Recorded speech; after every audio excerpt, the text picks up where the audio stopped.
परसों अलीराजपुर में कांग्रेस कमेटी की एक बैठक के दौरान कांग्रेस नेता महेश पटेल ने कभी नाम लेकर तो कभी इशारों में डॉक्टर विक्रांत भूरिया और कांतिलाल भूरिया पर निशाना साधा था। साथ ही उन्होंने जिले में कांग्रेस के जो अनुषंगिक संगठन है, जिसमें युवक कांग्रेस, महिला कांग्रेस, NSUI, इनकी गैर मौजूदगी को लेकर भी सवाल उठाया था। हमने उस पूरे वीडियो को प्रमुखता से दिखाया था और उसके बाद अब हम ये सीधे तौर पर कहें तो दीपक भूरिया का ये कहना है कि वो युवक कांग्रेस के जिलाध्यक्ष हैं अलीराजपुर के और वो लगातार सक्रिय हैं। ये कहना गलत है कि वो सक्रिय नहीं हैं और उन्होंने भी महेश पटेल पर कई आरोप लगा दिए हैं और सबसे बड़ा आरोप तो ये लगा दिया है कि महेश पटेल और बीजेपी के बीच में सांठगांठ है। तो हम आपको दोनों बयान सुनाते हैं। पहली फ्रेम में आप देखिएगा महेश पटेल ने क्या कहा था और उसके बाद आपको बताते हैं कि क्या कहा है जवाब में दीपक भूरिया ने। राजीव सिंह से बात करें कि ये ब्लॉक अध्यक्ष को करो, तो वो कहे कि हम कांतिलाल भूरिया से बात करो, विक्रांत भूरिया से बात करो। तो उनकी क्या औकात है? मैं तो खुला कहता हूँ, चैलेंज कहता हूँ। मैंने तो जीती पटवारी को भी बोला कि इनसे कम से कम 20-25 हजार आदिवासी इकट्ठे करवा के बताओ, इंदौर में या भोपाल में, या फिर हमारे कार्यकर्ताओं को बताई। सिर्फ उनकी सुन लेते, उनको पार्टी से बोल देते, वो कहते इसको पार्टी से निकाल दो, उसको पार्टी से निकाल दो। क्या उनके बाप की पार्टी नहीं है? लेकिन ऐसे गद्दार नेता लोगों को अगर बढ़ावा देंगे तो हालत बहुत बुरी खराब हो जाएगी। आने वाले समय में धीरे धीरे धीरे आप पूरे जिले में सर्वे कराओ, आदिवासी जिले चाहे खरगोन हो चाहे बड़वानी हो, वहाँ इतनी हालत धीरे धीरे खत्म हो रही है। कौन अपने पूरे परिवार को हराने में पूरी ताकत लगा देता है? जब वो अपने परिवार का नहीं हुआ है तो दूसरे कार्यकर्ताओं या फिर पार्टी के लीडर्स को कहाँ से होगा? सीधा सवाल है।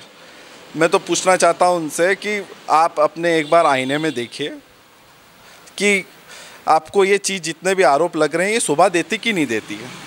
जिन्होंने आपको 3 बार टिकट दिया अलीराजपुर से, उसको भी आपको अलीराजपुर की जनता नहीं नकारा। हम नहीं बोल रहे हैं, ये जनता बोल रही है। एक बार आपको दिया जोबट से टिकट, वहाँ भी जोबट की जनता ही नहीं आपको नकारा।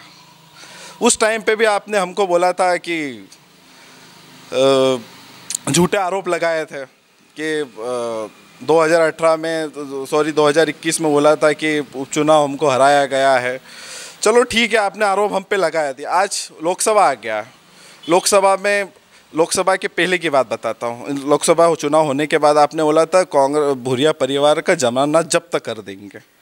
तो आपने अलीराजपुर से तो हमको जमानत जब्त कर ही दी है, 70, 75, 78 हज़ार की बीजेपी को लीड देके।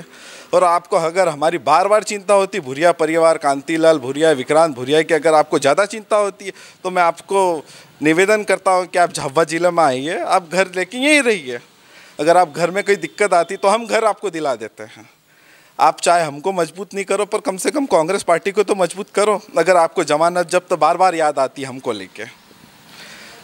मैं तो माननीय प्रदेश अध्यक्ष जीतू पटवारी जी से निवेदन करना चाहता हूँ कि हमारे अलीराजपुर ज़िले में हर कांग्रेस कार्यकर्ता एक सच्चा कार्यकर्ता है और आज भी वो ज़मीन पे कांग्रेस की विचारधाराओं से लड़ाई कर रहा है।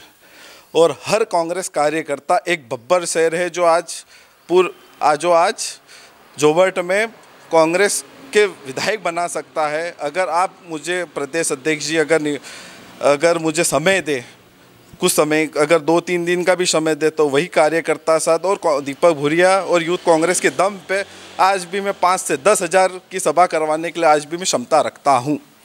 और अगर और मुझे टाइम दे तो वही बब्बर शेर, वही यूथ कांग्रेस, वही दीपक भूरिया से और बड़ी बैठक करवाने चाहता हूँ।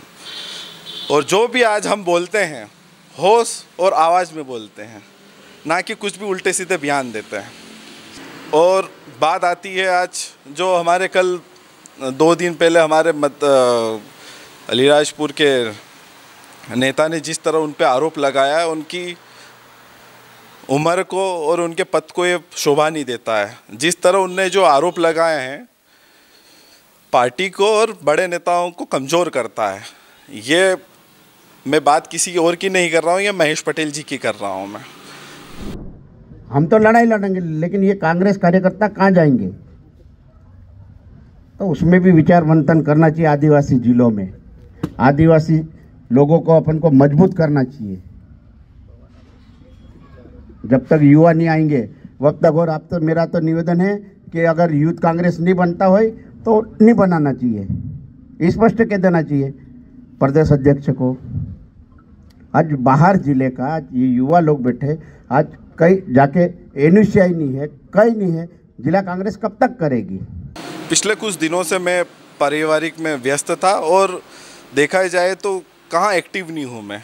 आज भी मेरे संगठन बना हुआ, आज भी मेरे लोग हैं, आज भी वो काम कर रहे हैं। जहाँ भी अगर ऊपर से मुझे आमंत्रण आता है कोई भी प्रोग्राम को लेके तो मैं आज भी ऊपर तक जाता हूँ। आज 2021 से निरंतर हम एक्टिव ही हैं, क्षेत्र में काम कर रहे हैं। आपने कुछ जो बहुत सारे मेरी सभाएं देखी है या मेरा एक्टिविटी देखी, आज भी एक्टिव जैसी चल रही है। चाहे मैं कहीं पे भी हूँ, भले मैं पारिवारिक में बड़ौदा क्यों नहीं हूँ कुछ महीनों से, फिर भी मेरा काम तो अभी भी चल रहा है, एक्टिवनेस। और यूथ कांग्रेस अभी भी क्षेत्र में जिंदा है। ये जो आरोप लग रहे हैं मैं उनसे पूछना चाहता हूँ कि क्यों आप अपने संगठन में थोड़ा सा और छानबीन और देखभाल करें ना। हमारा जिस तरह आपने देखा होगा कि सबसे बहुत पुरानी बात है कि कलावती भूरिया और जो कांतिलाल भूरिया ने जो कांग्रेस की नींव रखी, जो कांग्रेस का एक जो पौधा रहता है वो छोटा सा लगाया, आज वो बरगद जैसा पेड़ हो गया ना। अगर एक दो टहनी टकरा जाती है और एक दो टूट जाती है उससे कोई फ़र्क नहीं पड़ता।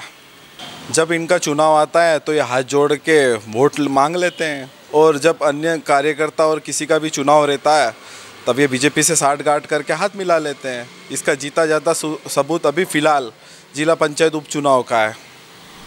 तो एक तरीके से हम कह सकते हैं कि महेश पटेल और विक्रांत भूरिया के बीच में एक तरीके से एक शीत युद्ध शुरू हो गया है आरोप प्रत्यारोप का। हालांकि सीधे तौर पर डॉक्टर विक्रांत भूरिया मीडिया के सामने नहीं आए। दीपक भूरिया आए और उन्होंने कहा कि कांतिलाल भूरिया एक वट वृक्ष हैं जिन्होंने कांग्रेस को खड़ा किया है। तो ये आरोप प्रत्यारोप का दौर शुरू हो गया है। और जिस तरीके का दीपक भूरिया ने प्रतिक्रिया दी है तो निश्चित तौर पर जैसा कि नियम है कि क्रिया की प्रतिक्रिया होती है, तो संभवतः महेश पटेल की ओर से भी इस पर प्रतिक्रिया आएगी। तो हम इंतज़ार करते हैं, अगर ऐसा कुछ होता है, प्रतिक्रिया सामने आती है तो आपके बीच में लेकर ज़रूर आएंगे। फिलहाल इस मुद्दे पर आपकी राय कमेंट बॉक्स में ज़रूर बताएं।